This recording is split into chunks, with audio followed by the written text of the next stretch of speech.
మందారం కొమ్మ ఎలా పెట్టుకోవాలో చూద్దామండి. చాలా ఈజీగా మనం మొక్కలనేది పెంచుకోవచ్చండి. మనం మట్టి మిశ్రమం ఏదైనా సరే తీసుకోండి. దాంట్లో ఒక స్పూన్ వరకి ఇలా పసుపు వేసుకొని ఇలా వాటరింగ్ అయితే చేసుకోండి.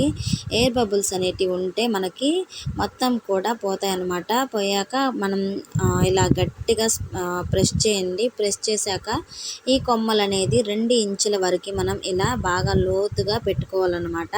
పెట్టుకొని గాలి దూరకుండా ఇలా బాగా టైట్గా అయితే ఒత్తేసుకోవాలండి. నేను తీసుకున్న కొమ్మలన్నీ ఇలాగే పెట్టుకున్నాను.